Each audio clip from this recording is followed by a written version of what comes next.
You're listening to Achtung Millwall, broadcasting from the beautiful South Birmingham. Accept no substitute. Hello dear listeners, welcome to Achtung Millwall 645, if you can believe that. We speak, dear listeners, in the wake of yesterday's disappointing 1-0 loss up there at the MKM Stadium. Hull City 1, Millwall 0. Funny old game, really. I thought we were completely out everything in the first half, without Hull ever really creating that many chances other than the one that we gifted them in the 5th minute. Apart from that, they had loads of possession and we did nothing going forwards in the first half. Second half, we looked marginally better with the introduction, I felt, of Tom Bradshaw and one or two other players stepping up to the plate. But it was a bit of a gift. Like a few games recently, a rather spiritless performance overall over the whole 90 minutes, I felt. Just 1 point now in 4 games, leading some at least online to start to get itchy and scratchy over the whole Joe Edwards project. I'm not there yet. But before we get into the meat and drink of today's show, dear listeners, we do of course have our regular feature, the Pundit Games question, punditgames.co.uk. It's the #1 football trivia board game. We have a partnership with them on Achtung Millwall. Every time one of these board games gets sold, a contribution is made to the Lions Food Hub, which is a fantastic cause. 50 quid was generated over Christmas sales. Obviously now a while till next Christmas, but you got birthdays and so forth for the year ahead. It's a wonderful football trivia game. You answer 5 questions in a row, you score a goal against your opponent, and you play for however long. 90 minutes. Why not play for 90 minutes like a football match? But just to give you a little taster as to what's involved in Pundit Games, I've got a sample question here for you, just to whet your appetite if you should fancy buying it. Pundit Games, so yeah, this is a question regarding a Norwich City Player of the Season for 3 consecutive years, from 2009 to 10.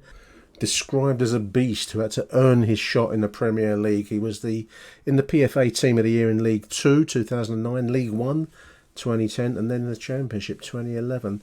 A meteoric rise to the top, as it's described here. As we've said, he was Norwich City's Player of the Season for 3 consecutive years, and bizarrely, some might say, he has famously, since giving up the game, has gone into the world of wrestling. We'll give you the answer to that question at the end of today's show. I didn't know he got into wrestling. I knew the name, but I didn't know that he's become a wrestler post career. Listeners, this is the week in which, sadly, we saw the death of Carl Weathers, Apollo Creed in the Rocky movies, the Master of Disaster. So it just occurred to me that we needed the Master of Disaster yesterday up there at Hull City. And rather like Rocky Balboa this season, I do think our aim has to be merely to survive, to go the distance, to remain effectively in the Championship if we can. I took the time to look at the last 5 seasons Championship, the third place relegation spots. 2018 to 19, it was Rotherham on 40 points. Charlton went down with 48 points, quite a high total. Not as high as us in the mid-90s, but that's still a high total to go down in 2019 to 20. Wickham were relegated in that third spot, 2020 to 21, with 43 points. Then Peterborough went down with 37, 21, 22. Was that the COVID season? Was that the year before? Can't remember. And then last season, Reading got relegated with 44 points, 22, 23. So yeah, we're by no means out of the woods at the moment. We're still stuck on 33 points, despite some decent wins over Christmas. But at the moment, we're still a few points shy of anything like comfy safety. So whether the Joe Edwards project has the ability to get us over the line in the division is going to be the big question. I think we're at a crucial moment in the season, in actual fact. But anyway, let's have a listen now to my conversation in the immediate aftermath of full time from watching the game yesterday with show regular Graham Payne. So let's go over to that, and then after that we'll be back with the voicemails. Achtung, Millwall. So first up on tonight's show, dear listeners, it's Graham Payne. Graham, we've just been saying off air, I only ever get you on in misery games, and here we are again, mate. Another misery performance overall. How did you see today's 1-0 loss up there at Hull City? Yeah, Alan, I think you summed it up perfectly. Another miserable performance. Yeah, I don't know. I mean, I looked at that team at the start and I thought, well, that looks a strong team we got out today, but yeah. it didn't. The performance didn't, come anywhere near what I thought would occur with that side picked. But No, it's a strange thing. I mean, flicking through the comments on Twitter, listeners, and obviously, it's a fairly common strand that was a very poor performance. I mean, I've just been looking at the Millwall account. Actually, they say an improved performance after the break, but it ends in defeat for Millwall, which really does gloss over quite a lot because that was a terrible first half performance, Graham. And I can accept that the second half was an improvement, but that's not really saying very much. The scant, the scarcity of chances we created with a side that I thought looked reasonably strong to start off with. I'm just go through the starting 11 for listeners. Sarkic in goal, back three, I suppose. Cooper, Harding, Tanganga, and then Wallace and Norton Cuffy as the wing backs. In the midfield, Saville and Denor, and then Watmore, Fleming, and Obafemi playing in a very loosely constituted attack. Because we didn't really see anything of any of them, really. I mean, I thought it was such a weak, wishy-washy performance overall. I mean, second half, yeah, okay, we looked a bit better, Graham, but that was a terrible first half. And to go a goal behind so quickly, we never got out. We never seemed to find any fire in the belly at all, did we? no, the first half was shocking. But I think the thing and all, for how bad we were, I don't think Sarkic had a save to make. Yes, they played the ball No, he around a didn't. lot, but No, no. they didn't create no chances, and that's another thing that how bad we were, that they just keep getting the ball and they kept going down our flanks. They obviously thought that was our weakness, Wallace and Norton Cuffy going, Yeah. either side they were going down there, but I can't recall Sarkis having to make any real saves, in the game. No. I mean, the build-up in the week. I mean, they were talking about Hull City, Graham. Like this was going to be AC Milan in the late 1990s. We were facing that were really in for a mullering, And yeah, you're right because actually, I mean, the goal was self-created. There's been so much of this season. I think this is one of the frustrating parts of this season. I'm going to leave aside the Joe Edwards project or revolution or whatever you want to call it, listeners, for a moment, because whatever your project or your revolution is, if you keep making stupid errors in dangerous areas in front of your own penalty area, you're probably going to get punished. And that was the goal, Graham, Yeah. because it was a patsy header. I mean, Wes Harding at the start of the season, I quite like the look of him, but he's increasingly looking like a player that's lost, and like the whole defence, if I'm honest. But Wes is the one we're talking about here because it was such a patsy header out. Shot, I think it hit the crossbar, didn't it? Then fell to the goal scorer who slammed it home with a hint of handball. I'm just reading. I didn't see it in No, real I didn't time. see that. Yeah. Someone had a video from behind the goal, and the referee was unsighted. I think he had a Mill shirt in front of him, so I don't think it would have been a stretch to get that decision. But he got a bit lucky there. But it was nice he finished. But we just keep giving chances and goals and stupid opportunities away, Graham. I'm finding it quite hard to fathom what's going on with Millwall at the moment. Do you think Edwards is setting too high a standard, too high an expectation on the kind of football that he's asking these players to, well, particularly defence, I think, to play? Is that the origin of this? Are we getting like a non-driver behind the wheel of a Ferrari and saying go and compete in Formula One? I think we are. I think he is. But I mean, today there wasn't really much passing around at the back because they was onto us like a rash. They were all over. Those assaults, yeah. And there was no real passing at the back. But I think we got. I think I mean, personally, we got carried away with him 3 wins over Christmas, the half an hour against, as you go on about, against Middlesbrough. But I do go. I yeah, might mention it in a minute. I haven't mentioned it for a couple of shows. and What an half an hour that was. well, it was the half an hour of the decade. In which we didn't win, listeners, incidentally. Anyway, yeah. But it's not been as great since the 3 games we won over Christmas. It's sort of, No, I know we in spells against Leicester and Middlesbrough, but QPR and last week against Preston and today, you look at it, it's 1 point in the last out of the last 12. That's yeah, that's not that's relegation form, isn't it? I you mean, know relegation form. And yeah, I mean we've mentioned that a few times this season, relegation form, but that is relegation form for sure. You're right. I mean, we didn't play badly in the second half without really looking dangerous. I mean, I don't want to overplay how the improvement in the second half because that implies that somehow we were more dynamic. I didn't think we were over the whole game really. We maybe as Hull tired in the second half, we got latched on to a couple of moments, and there was a chance for Zian where he yeah, tried to lob the goalkeeper, which was quite spectacular.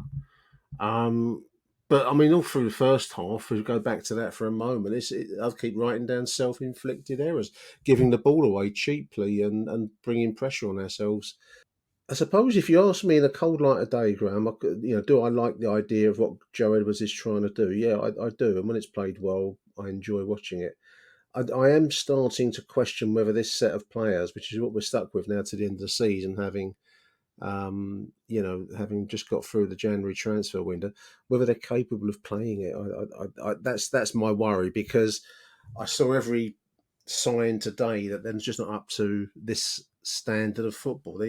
Wes Harding has got Rotherham written down him like a stick of rock, hasn't he? Lump it forward and you can Route see One. why he was playing at that level. I like you when he came in, he looked good, but every time he's got the ball at his feet, you're worried about what he's going to do. There's always a stray pass that goes to their forward. It happened in the second half. I think Mm. Tanganga got him out of trouble. But I thought I thought he looked quite bright when he came on essay. I've got to say, he did try. Well, I mean, Bradshaw and Essay, I think, were the improvement Yeah, in the second half, and I think that gave the likes of Fleming a little bit more hope that there were some like-minded individuals on the pitch that actually want to get forwards. Obafemi did nothing in the first. And Watmore did. I don't even know if Watmore was on the pitch. He was because I read and I've read the team sheet and I did see images of him running around. But I mean, you wouldn't know it from his contribution no. today. As we said at the start, that to me looked a strong team, but it obviously wasn't a strong team. But where does he go from there? I mean, to me, this month they've got some very hard fixtures, and Well, next week's hard. Coventry Coventry. away. I mean, they're seventh in the table. Hull, with this win today, listeners have gone into sixth spot. Uh, I mean, I still remain convinced. It's not sour grapes. So I'm well aware that we didn't step up to the plate, but that Hull weren't brilliant. It's just that we looked so incompetent at times in that, especially in the first half, and to some extent in the second, without Hull ever creating much in turn. They had a lot of the ball, but it was two poor teams in some ways, yeah, which we looked the poorer of the two today. yeah, you're right. I mean, as I said to you before, he didn't have to make a real save, Sarkic. He made a fumble in the second half, which was for an easy save, but he didn't really have to make a save for No, he didn't. so much. As you say, for some team that we thought we were playing like AC Milan or Barcelona. Yeah, Mm. they knocked it around well, especially in the first half. But yeah, I suppose when the first goal went in, you look at it and you think, oh, we could be on for one here. But it didn't really, it didn't materialise because he didn't have any saves to make, Sarkic. But No chances at all for Hull City. I mean, plenty of possession yeah, and plenty of imminent danger, if you like, without ever actually creating anything in front of the goal. Same in the second half. In truth, I mean, but for that goal, there wasn't really much to report from the Hull City point of view. I mean, as I say, the subs really made the difference from the Millwall perspective. We looked at least like we're going to press forwards a bit more in the second half, which is good to see. It's a bit of a relief. I, I think when Joe Bryan came on, we got a bit more quality of crossing yeah, because that's been pretty relentlessly poor all season. Today especially. I must admit, the playing out from the back. I know it's the modern way, Graham, and I know the the FIFA generation and those who want to follow Pep's doings. Yeah. Say this is how you got to play, but it doesn't give me I don't need heart flutters. It gives me heart Yeah, flutters. I know what you mean. Then you've got Jake Cooper and Wes Hardy. There's no getting away from it. They can't play that. Oh dear. They can't play that way. No, they can't play that way. We nearly got caught a couple of times, but again, I keep coming back to self-inflicted errors. I think we looked improved. I mean, let's not overcook it. We looked improved in the second half, especially once SA came in. Bradshaw just gives you running and effort, and I don't knock him for that because it did raise our profile a bit in the second half, and SA just gave us a little bit of imagination. It didn't quite work out for him today, but at least we had a go at. He's got to be pushing for a start, Nick. Wouldn't you think? I mean, he can't be no. I'd have thought we'd be rest rest of imagination out there. What more? As you said, you didn't even know he was playing. He's got. Well, you could easily have not have known he was on the pitch. Yeah. I mean, listeners, tell me if you saw something that I'm missing out of Duncan Watmore this afternoon. I genuinely, you didn't know. I didn't know he was there. SA, you did know he was there. He was trying stuff. I think once SA came in, it inspired Fleming. It was a beautiful turn on the ball when he chipped the goalkeeper. It was a Cruyff-style turn. I don't use that term lightly, but it was unlucky. He hit the roof of the net when a little bit more fortune would have got in for a 1-1. But and there was another move, wasn't there? That was a really good Tanganga run. I don't want to, I knocked him defensively today a little bit. I think it was a bit slack, but terrific run forwards that's served SA, and then his cross was that was the back heel from Tom Bradshaw, which was ambitious. It didn't quite work out. It was a chance though. And that late Jake Cooper as a striker moment right at the very death of the game, where knocked down and Bradshaw couldn't quite connect on a punt down the middle basically. I mean, I summed the game up. I mean, I just thought it was just slack performance across the defence primarily, and I think that's I don't know what we're going to do about that, if anything. I suppose the return of Sean Hutchison, when that comes, will hopefully liven things up a bit, Graham, do you think? He was on the bench today, so I would expect, well, I would anyway, I'd play him next Sunday at Coventry. Yeah. Just because it gives it a bit of solidarity there. Cooper, I know it's ridiculous, but Cooper plays better alongside Hutchinson. I don't know why that is, but I think Hutch calms him down. Maybe. I think he calms him down. Maybe, and he hasn't responsibility as being the captain, which he's not a captain, is he, Cooper? No, he's not. No. I mean, Tanganga, the jury's still a little bit out. I mean, he may improve. I mean, I've seen some good runs from him going forwards, but some of the defence has been a little bit slack at times in terms of giving the ball away, a little bit with others. So singling him out, but maybe there was more of an expectation of what he was going to do for us. But so far, he's been okay without being, without ripping up any trees, as they say. Man of the match. I suppose I saw Fleming's name mentioned, and I suppose he put plenty of effort and increasingly showing a bit of leadership on the field, which is much needed.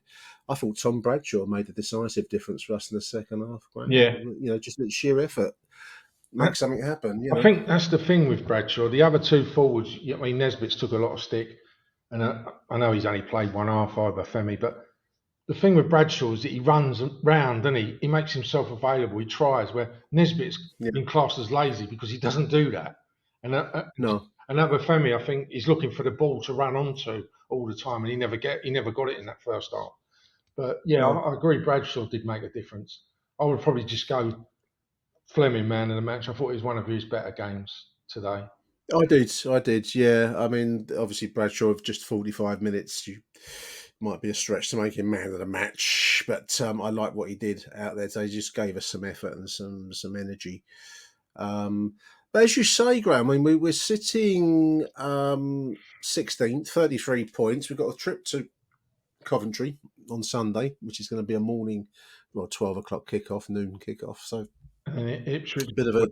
And then Ipswich midweek. So we've got a couple of tough yeah, fixtures there. And Southampton. QPR won today, didn't they? Yeah. Huddersfield, 31 points just above the relegation spot. So we do need to find a win. I mean, obviously, it'd be a great relief if we can take 3 points in the next game or two. Yeah. But it's quite hard to see it at the moment. I think that's the thing. I'm trying to search for a bit of hope because it's quite hard to see us scoring at the moment. We just don't look dangerous, do we? No, we don't. And you know, as much as people, oh, we're too good and all this to go down, but you carry on like as we said, 1 point in 12, you're going to get sucked in. If QPR's won today, Huddersfield have won, so I think the other two are down. Sheffield Wednesday and Rotherham, they're probably gone.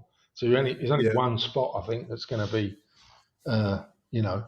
up for, well, not up for, available to go down. But yeah, and if we've got to, find. I mean, I don't know this kid they've brought in from Morecambe, a left winger. I mean, whether he's going to be the spark, I don't know. But I mean, he's going to be fielding a lot of heavy expectation on his young 18-year-old shoulders, isn't he? Yeah. I mean, he comes to us well regarded, and he's done well with Morecambe in League Two, I think they are. But it's a big step up. I mean, I think as Nisbet has found, it's a big step up from the Scottish leagues into the Championship. It's going to be a big step up for the boy coming from League Two to the Championship as well. So it's going to be interesting to see how it works. He was suspended today, listeners, so we couldn't see anything of Mayor. Can't think of his first name now. It's Adam Mayer, Nick. Adam Mayer. Or maybe Mayer. Do your research before you record, matey. Anyway, Mayer is his Mayer is his second name. We'll see. Yeah, I mean, I'm just praying that we get towards mid-table respectability. 50 points is my personal target, and that's 17 points away at the moment. That's 6 wins, 5 wins, 6 wins, that kind of level. So until we get there, I think only then can we really start to judge. We want to run this post off of Twitter past you before I let you go, Graham. Paul Burkett, he says, it's time for Edwards to go. The bloke and our recruitment department are taking us to League One, which is kind of what we're touching on. He doesn't know his best starting 11. Seems to do fuck all in training all week. I don't know about that. I don't know how we can judge that. And our signings are injury-prone loans. Anyone who thinks there's an Edwards style or a master plan is deluded. Now that's quite emotively put there, Paul. But there's something in the style at the moment. I mean, the thing being 1 point out of 12 potential points. We've got to turn around that. Now, whether that means the much vaunted playing out from the back and trying to turn us into Manchester City has to be adjusted to something more reasonable, given the squad that we've got to play with. I don't know, but we can't afford many more losses, and we can't afford to get drawn in, as we've said repeatedly in our conversation. So I'm not sure I want him to go. But I get where you're coming from, Paul, in a funny kind of way, because at the moment it does feel a bit adrift there, Graham. I totally agree. Yeah, it does feel a bit rudderless. He came. Obviously he came in with he was going to this fast flowing football, and I just thought he'd realised. I know I'm going back to them 3 wins over Christmas, but he seemed it was a mixture of the old Millwall and what he wanted to do, and it worked. But I don't know. The last 3 or 4 games, it's gone back to prior, like the games like the Cardiff away, the Stoke away. Where we never looked like scoring goals. No. He, as you say, you can't. I'll be surprised if the club got rid of him now. Anyway, to be honest. I think everyone's committed to it now, and I'm not going to go that far as Paul's mentioned here. Obviously, it's straight after the end of a disappointing 1-0 loss. And also, can I just say fair play to the 660 odd that went up there today, because That was a tough gig today. I think that I think the big question, it's one thing to be a good coach, Graham, and it's one thing to talk the talk of modern football on camera. It's actually quite another thing to manage and get a result out of a group of individuals that are being asked to do maybe something that they don't either feel capable of doing or they're unused to trying. And I think this is going to be the test of Joe Edwards as a manager now, because actually the football side of it is one thing. This is going to come down to motivation and the psychology side of it. And if he's any good as a manager, then we're going to find out probably to either our benefit or to a cost over the next few weeks or so, because this is where the film needs to turn around now, immediately. So this is going to be the true test for him. It's going to be an interesting period, isn't it? Well, yeah. I mean, he's previous. He was coach, but he was coaching all the top players at Chelsea under 18s and England. He's come down. He's managing Millwall, who are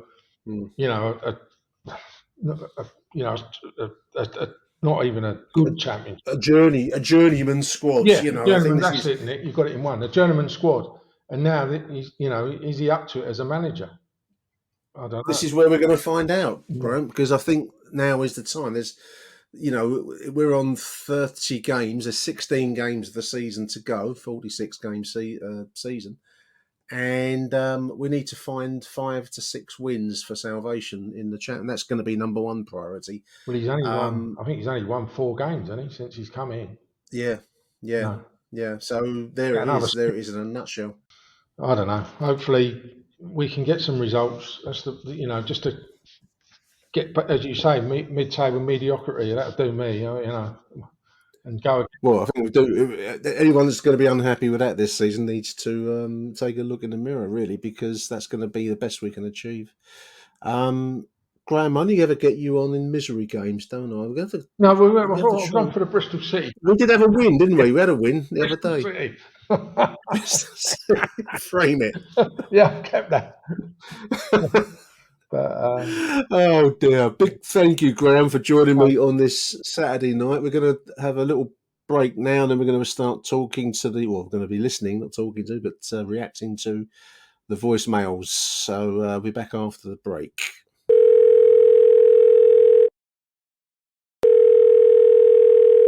Hello. Hi Nick, Jim Hackett here. Just a bit late, but just coming in with my observations on that game yesterday. I was really disappointed with not just how it all sort of transpired that we gave the game away, but just everything that from the start onwards, it was a shambles for me. And I know he's still a young manager, but Joe Edwards, he's had 16 games now.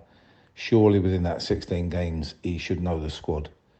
If he didn't know it before, he knows it now. And he's picking teams that week on week aren't quite right. And we all know who the better players are, and we all know who the lesser players are. And I think he's tweaking things all the time that just don't seem to be the right fit. And I'm struggling to come to terms with the fact that he's a young manager and he's learned his trade. But after 16 games and only 4 wins, that the table's not lying to us. It's telling us that we're going to get dragged into something unless he actually sticks by his guns somewhere along the line and puts a team out that will do the job he's asking. I thought his tactics yesterday in the first half were woeful. On a poor pitch that you could tell was sticky, bobbly, and as good as Hull made it look for them, they're better players. For our lot, trying to play out from the back on a pitch like that, it cost us 1 goal and possibly could have cost us more. But I think at 1-0 at half time, we were all sort of satisfied that it was only 1-0 and disappointed the fact that we didn't lay a glove on them at all. It was like chasing shadows in the first half. Second half, a better performance. Some of the changes were desperate. I thought, unfortunately for Norton Cuffy yesterday, he had a stinker. And, Danny came on and Danny did his best. He's a better defender and he at least sort of worked and worked and worked. He hasn't got the quality that Norton Cuffy's got, but Norton Cuffy yesterday was was a passenger, as was Watmore as well. So straight away we were struggling. I thought Saville and Denor in the midfield, I thought Sav had a poor game. He looked lack of energy for me, and I think the one thing we have learned over the last few weeks since Edwards been in there and he put Honeyman in the centre of the park, what you get with George Honeyman is energy and a buzz that gets around. And I thought when he came on alongside Denor, suddenly we looked a better side, only because we closed them down a little bit more, made them pass a little bit quicker and caused them one or two issues. The same with Bradshaw.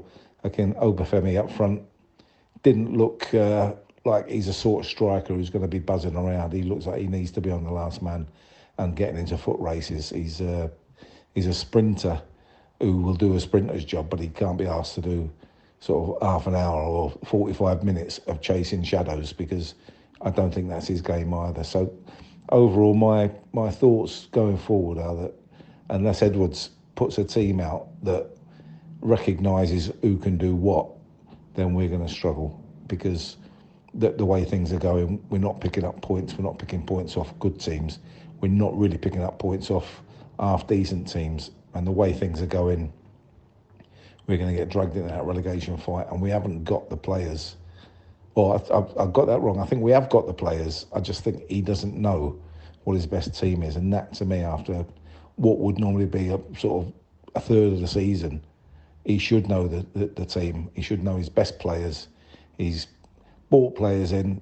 Whether they're any better than what we've got, I don't know. But at the end of the day, we've got what we've got. And if Joe Edwards don't sort it out pretty rapid, then, you know, we're going to get dragged into that QPR, Huddersfield area. And historically, we're not great when it comes to fighting those relegation battles. So for me, I'm losing a bit of faith in him. The football he thought he was going to show us, that he did seem to be showing us at one point, has gone backwards. And now we've got a little run of games where we do need to get a couple of wins out of, because if not, we're going to be right in the mire. So sorry to be so negative about this, but I'm sort of hacked off watching that yesterday, because we're the victims of trying to change a system, which we had been doing, and suddenly we're going backwards, and I don't know why. So over and out, and come on, you Lions. Big thank you, Jim. Yeah, I mean, I've got to reluctantly, I think, Jim, agree with yourself and one or two other posts. I'm just looking through some of the ones that I copied from yesterday, you know, in the immediate aftermath of the game, and obviously people react with heat in the aftermath. I already read one out from Paul Burkett about, you know, Edwards' abilities, but I'm just looking at a couple here from Johnny P. Says we need Sean Hutchinson back urgently. There's no coincidence we won 3 games over Christmas with Hutch in the side. Those were 3 of 4 Edwards' 4 wins. It's okay playing well for 20 minutes, says Johnny, and talk well, but he's not convinced. Dan Marsh thought that was another poor performance. I think we've improved under Joe Edwards. Yep. In terms of creating chances, we've still got a performance like this or QPR in our locker. We either look sublime or bad at the moment, no in between. And when we're bad, we're really bad. So yeah, it's a bit of a mixed review, really, isn't it? And I've got to say that I mean, Jim's description of yesterday's game as disappointing, shambles, asking questions, does he know the squad? I've got to go along with that, really, because we improved moderately in the second half, and yes, there was the one moment of brilliance by Zian Fleming to ghost his man and then get that long range shot, just went over the bar onto the roof of the net, which was lift you out of your seat time. But that was the only, apart from the late opportunity for Tom Bradshaw, who, as we've said, like Honeyman, brings energy, and sometimes there's no substitute for energy. I do want to mention the pitch. I mean, I suppose we've all got used to modern day pitches, and often I find myself looking at the Big Match 1970s feeds, and you see the old school pitches. It looked a bit like that yesterday, so it was a rough old pitch. But anyway, same for both sides, as they say. So a big thank you there to Jim. We're going to stick with the Jims now, go with Jim Littler. Let's take it away with Jim. Hello Nick, Jim Littler. Just ringing in, a few thoughts about yesterday.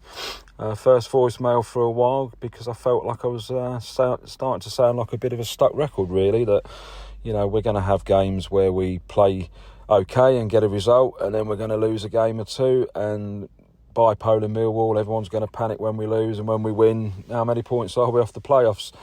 But I wanted to call in about yesterday, really, because the first half was as bad as QPR. I mean, it really was absolutely terrible. I didn't go, but on the stream, I mean, we couldn't string two passes together. The defence were just so wobbly, and the goal was just, a fantastic shot from them that hit the bar, but then we're so slow to react. And I think that's the story of our defence, really. We're ageing, and as good as Wes Harding might have been when he first joined, I think it's clear to see that he's not a top defender. Cooper's just, again, he's coming to the end, I think, really. I don't know why he signed that new contract in the summer, because, we don't need him now. I think we've got to look for a better back line, otherwise we're just going to keep shipping goals. Second half, totally different team, absolutely pinhole back. Fleming obviously had a rocket up his arse at half-time. I caned him at half-time, but to be fair, he came out. Probably should have scored. Some people would say that he was unlucky, but really, if a keeper's, near the edge of the box and you've got a player who's just got to lob it over him at this level, he should be dinking it over him. And then at the end, Bradshaw, again, I like Tom Bradshaw. He definitely made a difference when he came on, but we just don't have that clinical finishing most of the time from Tom. And in the summer, we've got to look to get a top class forward. I know they're in short supply, and I know they cost a lot of money, but I think if we had one, then we'd score more goals, and we might be slightly higher up the league. But still, totally convinced that we won't go down. I think that we'll have these periods where we probably go 3 or 4 losing or nicking a draw, and then we'll win 2 or 3 on the spin, and we'll be all right. But it's definitely starting to get a little bit squeaky bum time, and we just got to inch our way to the end of the season, and then give Joe Edwards a summer to bring a few players in and see where we are next season. So keep the faith, boys. Come on, you Lions. Big thank you, Jim. Incidentally, Jim, and anyone else listening that wants to send in their voicemail, don't ever worry about being a stuck record, mate. This whole show is built from, this is number 645 edition, and it's probably pretty much all built on me being a stuck record. I'm sure I'm telling the same stories over and over after a while. I think you're all too kind to me. I'm getting old now. I'm probably coming out with the same anecdotes and the same stories. But so yeah, big thank you, Jim. Anyway, I'll move on from that. Is it panic time? It's not panic time yet, but there's a pulse in my temple that's starting to throb, because we do need to pick up some points. As I said at the start of the show, we certainly need 40 plus points to start to think about safety. 50 ideally, I think. And the likes of QPR are starting to show a bit of form at last, and that's not what we want to see. So we do need to start finding some points. The way we're going to do that is to create more chances. We didn't create jack shit yesterday. I mean, there was a couple of moments we've mentioned already, Zian, and then that late opportunity for Tom Bradshaw. But we probably won't be able to afford a top flight goal scorer. Let's all be realistic here, listeners. But the way around that, in my humble opinion, who am I? I'm just a fan that sits up in Birdshit Corner. But the way you get around that is you keep creating as many chances as possible with the fast-flowing football that Joe Edwards mentioned. We're not seeing that at the moment. Didn't see it yesterday at all. And we're not seeing it for a few games now. And as one of the other posters has mentioned already, you can't keep living on little phases of 20, 30 minutes. Interesting point about the defence, Jim, pace or lack of, I suppose we should say. A post yesterday caught my eye where I'm just trying to find it as I'm speaking with Dan Wall. He says you could change the whole back five, and we would be pretty much happy with them all going. There's a lack of speed, physical speed, and in my opinion, mental speed. We don't think fast, and I guess the same as with strikers. Fast thinking defenders, pacey defenders are going to be top dollar, but there we are. So big thank you there to Jim. Let's go have a listen now to John Rankin. Go to John. Hello Nick, hello listeners. John Rankin here, just calling in after the game up at Hull. Disappointing defeat. Such a sort of weak goal to give away, and we played ourselves back into the game, I thought.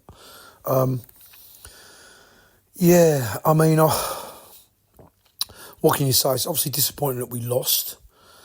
but I do think the way we set up at the outset possibly wasn't the right way to do it. I would have liked to have seen, a bit more of a conservative Rowett type approach, actually, to be honest with you, and then maybe nick a goal on the counter.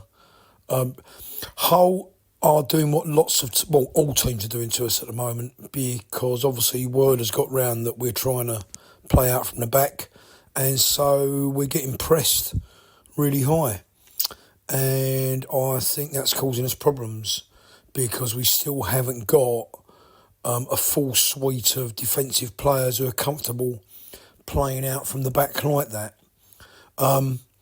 First half for me,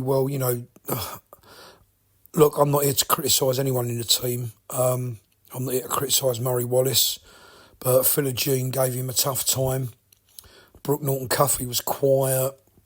Saville and Denor, where were they in the first half? I question the selection, to be honest with you.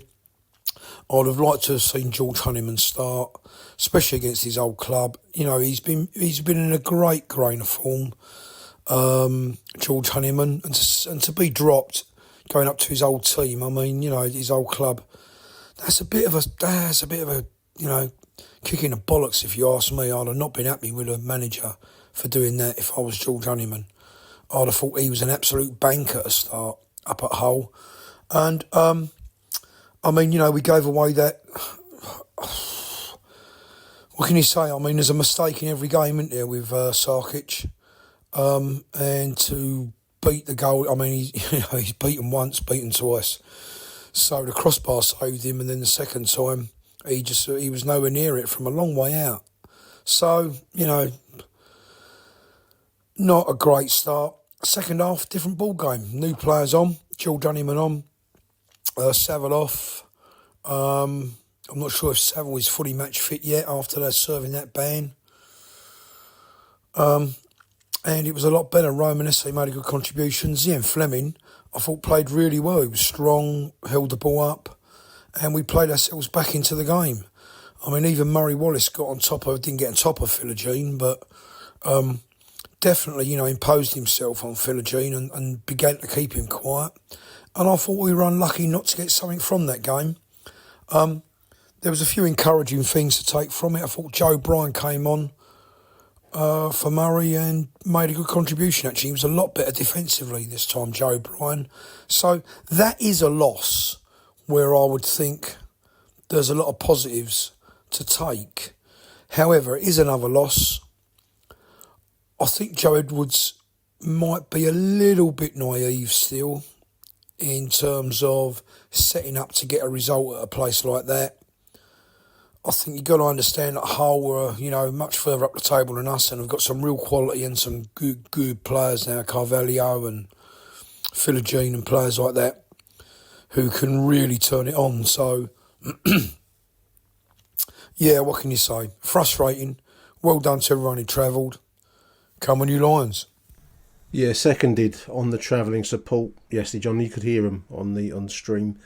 In a difficult place, difficult day to travel. There was train strikes, there was road works, there was almost every obstacle you think. I was going to go and then I pulled out. To be absolutely upfront with you listeners, I can share that with you, can't I? So well done everyone that did make it up to Hull.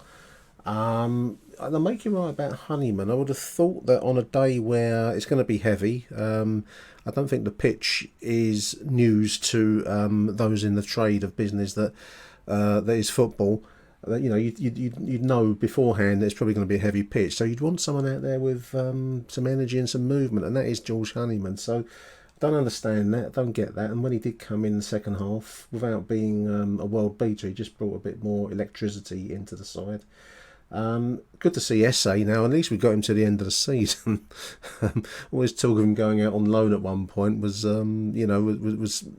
rocking my world a little bit, because I think he's a very good player. He did bring a touch of class and quality. I think probably he's a small doses, small phases player at the moment, and he's got some learning to do about the game himself. As has, in my opinion, Joe Edwards. We've spoken about him a few times, and this is he is a young manager, as a few have said on this show. And as John has just said, their naivety, I think that's possibly a good point to make. And the Championship is a very, very hard school in which to be taught, isn't it? This is a difficult situation. We need to survive this season. I don't think there's any place for relegation. In no one's world is relegation ever a good thing. And we've got to scrap some points out of the next series of games, because we don't want to get drawn into that relegation fight, as others have said. I think I've said it as well. So it's a very steep learning curve for Joe Edwards, and we'll probably find out his true his true mettle as a manager in the next month or so, because some big games lie ahead. Big thank you then to John Rankin. Let's have a listen now let's have a listen to Bobby BT. Come on, let's have a listen to Bobby. Well, fucking full time, just left the ground from the KFC or FK Stadium. Fucking fuming, Nick. Bobby T here, sorry mate. Just on the coach now, left the ground now, mate. From the KFC, whatever, it's fucking KFC. Sorry for the language, mate. But I don't know, for Millwall, all these years, we are such a soft touch. No passion, no ideas, not one shot on target on the goal. Second half, we're playing well. No. If we're not careful, we're going to go down. I'm QPR won today 2-1. And there's no passion, no ideas, nothing. Obafembi's first touch, 36 minutes. Anyway, I'm going to keep this short and sweet. Millwall till I die, but at the moment, mate, commentary away next week. And anyway, Nick, I'm the coach now, all the way to Hull and back, only for some horses. Yeah, we're just so light. There's no passion. Joe Edwards, I'm not really trusting the process. I don't think so anyway. For what? Take care, Millwall, forever. I mean, to sum it up, defence was awful. Savile can't cross the ball. There's just no ideas. Bye for now, Bobby T. Sorry, Bobby T again. I'll last say, we are relegation material. Jackal and Hyde, topsy-turvy, 1 minute win, 1 minute lose. We're just inconsistent. Soft touch. This is Bobby now signing out from Nick Hart. Great podcast. Love the show. Millwall would not go down. Cheers, Bobby. I know what you mean about no passion, mate. I think that was probably the feeling that I picked up watching it yesterday. Well done, incidentally, everyone that went up there. As we said that already, but if you went on the coach, that's a long day, and you deserve better than what you saw there. No passion. I certainly weren't in the first half, Bobby, was there? I don't know. As we've said a few times, I won't keep saying the same things. Be that stuck record that we've mentioned already. But this is a big test of Joe Edwards' management skills in the next 4 weeks or so. I think our season can take a turn for the mid-table respectability streets, or it can take a dive down the cul-de-sac that is a relegation fight. So big test ahead. Big thank you to Bobby from the coach. How about that? That's live and raw footage from the coach at the KFC stadium. Like it. Let's have a listen to Chicago Joe. Hey, Joe from Chicago. Another West Harding mistake leading to a loss. Yippee. I'm running out of patience watching this team. Would love to see some goals. Nisbet being out is the least surprising thing ever. This team needs to figure out a way to score. They had the Bradshaw opportunity at the end and Zion's chip. A point would have been great, but to lose that way after another terrible defensive mistake stinks. Hope you guys are well. Sending love from across the pond as this team is dreadful right now. Cheers, Joe. Yeah, I'd forgotten, actually. This is one of the benefits of doing this show, listeners, that as you go through the voicemails, little comments are made that remind you of what you haven't missed from your own sketch notes before the show begins, because sometimes you forget stuff, and I'd forgotten that the news of the day is that Kevin Nisbet has pulled his hamstring quite severely, apparently, so probably going to be an extended period where we don't have our Scottish Hibernian striker up front. Whether that's going to make any difference or not, I think is cruel to speculate. But yeah, that's the big news. A big thank you to Chicago, Joe. Yes, they are indeed dreadful, Joe. I'll make you right there, mate. This swing from Chicago in the US of A. Let's go to Australia now. Let's go to Dave Baccarini. Nick, Dave for Sunny Oz here after the Hull game. 60 minutes of crap, 30 minutes we could have snatched a draw. Really hard to know what to make of that game overall. 4 quick points. Point 1, I want to pick out some players. 2 players are really beginning to worry me now. The first one is Harding, who started off so well for us in the last few, since he joined. But it was dodgy last week and it was dodgy yesterday. So I'm a bit concerned. We really need Hutch or even Danny there as the third central defender. Still on point 1 about players, there was 2 players that really pleased me. One was Fleming. I actually thought he was fantastic. Man of the match last week for us, and I think clearly man of the match. And an interesting thing, his main attribute is he was running all over the place. We all say he looks a bit disinterested, but I thought he was really good. And the second player, I must admit, he's a bit of a love child, is Honeyman. When he came on, he really perked up the midfield, and surely him and Denor must be our regular 2 for the next few games. 3 more points to go, and the next 3 points, I must have been running out of ideas because they repeat everything I said last week. Point number 2 is Joe Edwards' selection and tactics. Last week I criticised him. This week I thought it was okay. When we all saw the team sheet overall, I thought, that this is looking good with Denor and Savin midfield and getting Murray in at left back, whatever you want to call it. So I thought the team was good, and when we were struggling, the subs all made an impact. So well done, Joe Edwards, for that, even though we bloody lost. 2 more points. Point 3, again, I said this last week, we let in silly goals, and that happened today. It was a catalogue of errors. Waganga mispassed it, Harding misheaded it, and you could argue maybe Sarkic could have got up for the final shot. So, silly goals, we can't afford it. And point 4 is a point I picked up last week. These are worrying times. The February fixture list, we ain't going to get many points. QPR and Huddersfield won, and we scored 2 goals in the last 4 games. So we've really got some problems getting goals. So my concern with all this is that we may be sleepwalking to a relegation dogfight. But come on, you Lions. Cheers, Dave. Yeah, I agree with you, mate. I think we are sleepwalking towards, well, maybe we're in that kind of half awake zone where we're not sleepwalking, but we're actually wide awake walking towards a relegation fight. Selection, yes, I mean, pre-match, I must admit, I don't think I'm alone in this. So obviously you're the same, Dave, but I think most of the listeners probably looked at that starting 11, thought, yes, that's a solid choice there. Joe Edwards is getting his act together. What you can't account for is where players just don't step up to the plate on the day, and we just looked sloppy. I think defensively we look a bit worrying. I really don't like the modern thing of playing out from the back.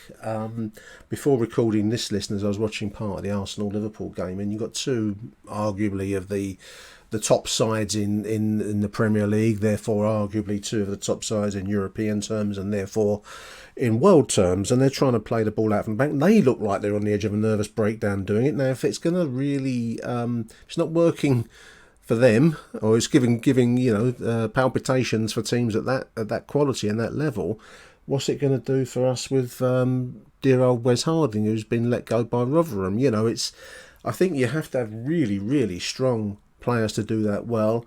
It's one of those modern fads that annoys me. I don't know why does it annoy me. It's because everyone's doing it, and everyone says unless you're doing it, you're not playing the game the right way. You just belt the bloody ball forwards from a goal kick and have someone challenge in the centre circle for the header. Maybe you get it, maybe you don't. But there was nothing wrong with that, and by playing it around in your own penalty area, you live on the edge of a nervous breakdown, dear listeners, in my humble opinion.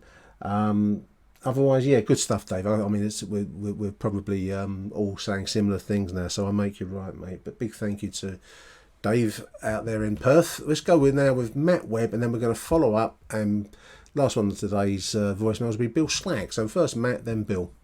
Nick, I'm really sorry. I know I've deleted a few messages on here. I think I finally found my microphone. So here's my take on yesterday's game. I'll make it short and sweet.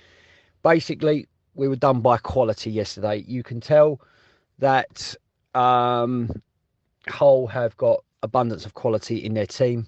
They've done some really good business in January, and it showed on the pitch, especially in that first half. In terms of Millwall, well, we have got quality, but then we have got players that haven't got enough minutes under their belt. And we started with 4 players that really, truthfully, did not have enough minutes under their belt. Wallace, Obafemi, Saville, Dinor. If you're going to start with 4 players that haven't got minutes under their belt, you're expected a sort of a slowish sort of start. You know, they need to get up to speed, but they need to get minutes from somewhere. So do you know what? I'm actually quite pleased that they got them then, as opposed to further on down the line. And you can include Bradshaw in that as well when he came on. So, you know, it wasn't the fact that we were rolled over and our bellies tickled yesterday. I just think we were just done by quality. And we you know, when they scored after 5 minutes, I actually thought the worst, especially the way they were playing. But we held our own. We actually had a couple of opportunities. And, you know, if we had a little bit more quality in our team, we probably would have been able to get a point out of yesterday's game. Other things, Nick, I just want to highlight that I think Millwall have done really well in the transfer window. I'm really pleased with the activity, with the exception of, like, obviously, Campbell still being here. Just don't know what the contractual obligations are with that. So, you know, it's, you know, he's with us, so someone's got to just get him by the scruff of the neck and tell him to pull his socks up and actually play for the club, and stop being a bench warmer, because honestly, it's a waste of a position, you know. Nisbet, gutting, well, hamstring injury. Hopefully this will give him a little bit of time out of the limelight.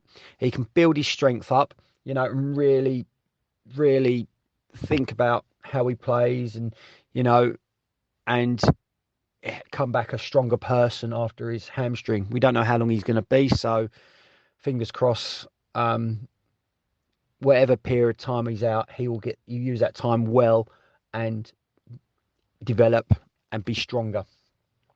So we roll on to Coventry on Sunday 12 o'clock. God, blimey. So early nights all around on Saturday night. But we got a chance. We got a chance. They're not amazing, Coventry, let's be honest, but we have got an opportunity now to get something out of that game. It's going to be in front of the cameras, so we don't want to disappoint. We don't want to embarrass ourselves.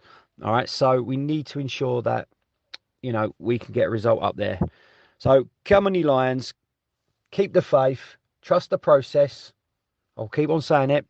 And funny enough, Nick, before I go, I don't know what your views are. The transition reminds me of when Millwall, I think it was 93, Millwall got rid of Rioch and brought in McCarthy. And as much as Rioch had some talented players, like our predecessor, McCarthy took it to the next level, in my opinion, and made us play a lot better football. And do you know what? For some reason, I just see some similarities here. When we sacked Rioch, we were in this position, 15th, 16th. I think we got done by 6 by, I think, Sunderland. Or was it Portsmouth? I don't know, but we got done by 6 and he was gone. And yeah, I just honestly, for some reason in my head, I just think this is very similar to what that was. So, you know, there's a food for thought, and we could discuss that maybe another day. But come on, you Lions, and have a good week. Hello, Nick. Bill Slack, Statman Bill. I'm going to be called after this call. There's a lot said about Edwards and what he's trying to implement and what he's trying to play. I had a few friendly words with my dad today. He was of the opinion that we played better again in the second half, and I said to him, Dad, we've lost 3 and 4. You know, we can't win a game to save our lives at the moment. I don't really care how pretty the passing is or really what progress anyone sees. We keep getting fucking beat. So he's cut me out of the will. So Edwards has been in charge for 15 games. We've won 4 of those games. We've lost 7 and we've drawn 4. Out of the 8 home games, he's had in charge, we've won 2 of them. We've won 16 points out of a possible 45. We've scored 14 league goals, 4 of which come at Sheffield Wednesday, by the way. And we've conceded 17. We've won, or we've drawn 1 game in the last 4.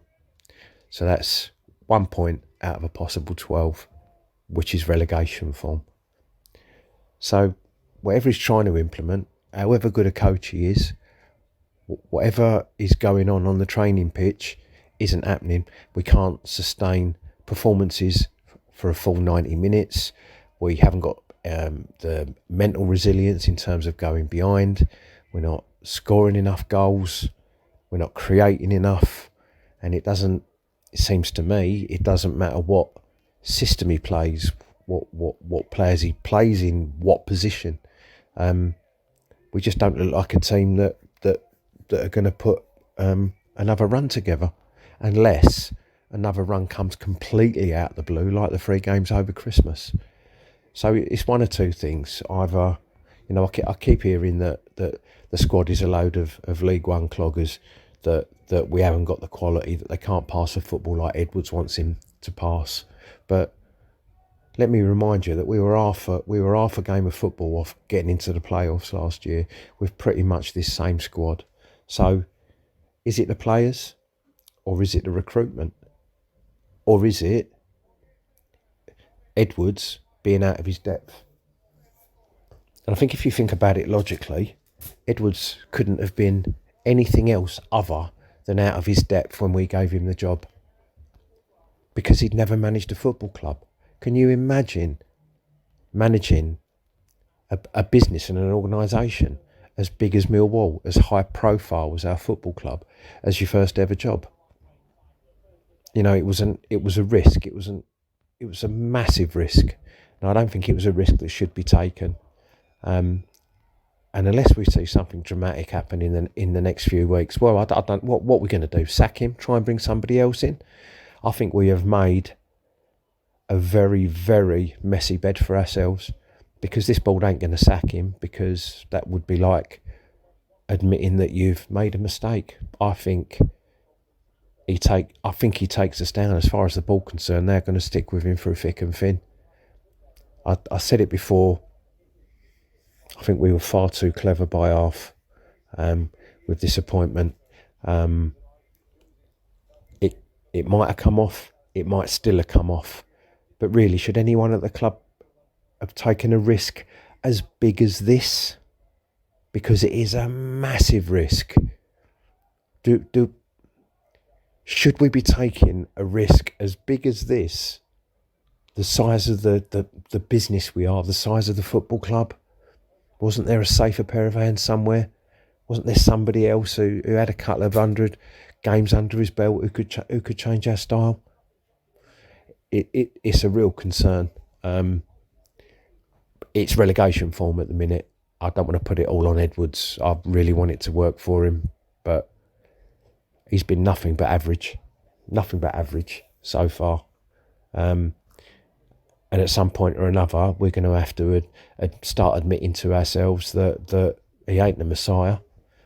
He's not quite a naughty boy yet, but it's not a great look at the minute, mate. I'll speak to you soon. Big thank you, Bill. Big thank you, Matt. 2 contrasting messages there in many ways, both of which I've got sympathy for and some measure of agreement with both, and yet they're contradictory in the sense of Matt, I thought, was nicely optimistic, and it made a nice change to be, looking at the brighter side of life. And then Bill, Statsman Bill, but I mean the numbers are correct, and the kind of critique, if you want to put it that way, is also hard to argue against Bill. So I find myself in this kind of quandary with the Joe Edwards question. I want to believe that we've acquired a young manager that's going to take us to some next level of football, and maybe next season at least start to look in the upper side of the championship table, whereas at the moment we are the form speaks for itself. The game yesterday and previous games, you know, it's not the only one. We've all seen the QPR performances. The after the first half hour against Middlesbrough, the rest of it was pony. So there's this kind of split of schizophrenia, probably the wrong word to use, and I apologise to anyone who suffers with mental health issues and all that. But I'm born in the 1960s, so I can't think of a better word as I'm speaking ad lib here to your listeners. But this split is worrying. As I've said a few times across this show, and I don't really say it to be dramatic. I don't do this show to try and pound people in their place of work or anything of that kind. But it's going to be a big test for Joe Edwards. This is football management reduced to its most basic now, because on the one hand he wants to play a style of football that's probably best suited to the best in the country. And I've mentioned, two teams earlier on I was just watching before I started recording, Arsenal and Liverpool. Leave aside all the football bants side of things. Those are two top quality sides. And, if they're playing the ball out from the back and they get caught, well, so are we going to. It stands to reason, in my opinion, with players who are very willing but don't have that level of quality about them. So anyway, it's going to be a big test for Joe Edwards, but I think we've made that point. And I'll say a big thank you to everyone who's contributed to today's show. If you want to contribute to Achtung, do give us a shout on either Twitter, or you can email me achtungmillwall@gmail.com. We can exchange mobile numbers, and you can send me your voicemails to your heart's content. I really love these shows, and I really appreciate everyone that's contributed to it. So yeah, big thank you to everyone across the show. Also, big thank you before I close out to everyone who voted for us in the Sports Podcast Awards. We were up against some serious opponents, listeners. We were shortlisted, but we weren't placed. When the winning show was a Tottenham Athletic, the Athletic.com, their Tottenham show, View from the Lane. So that shows you the level we're up against. We were in with podcasts representing the Miami Dolphins and I think it's the Chicago White Sox. So some big names, and we weren't placed. But I just wanted to say thank you to everyone that took the time and trouble to vote for us. I really appreciate it. And I personally, I regard just being shortlisted at that level as a real tribute to everything that we try and do on this show. So just to close out with a big thank you to everybody that cast their vote in our favour. Arrivederci Millwall. We'll be back next week. Coventry away. We'll put a show together in the aftermath of Coventry away, which is a TV match, so you'll all be able to watch that live on the Sky. Till then, Arrivederci Millwall. Bye for now. Achtung, Millwall. I didn't read out the answer to the Pundit Games trivia question at the start of the show. punditgames.co.uk, number one football trivia game. This is a beast who had to work his socks through the PFA Teams of the Year in League 2, 2009, League 1, 2010, Championship 2011. A Norwich legend, I think it's fair to say, to player of the season there at Carrow Rover, 3 consecutive seasons, 2009 onwards. And since living the game, I didn't know this, he's famously got into the world of wrestling. He's joined the wrestling, listeners, wrestling. Name of that player, Grant Holt. Apparently he's doing a bit of wrestling. So punditgames.co.uk, if you're looking for a football trivia game, that's the level of question you're going to have to field to score a goal. Till the next edition of Achtung Millwall, thank you for listening. Arrivederci Millwall. Bye for now.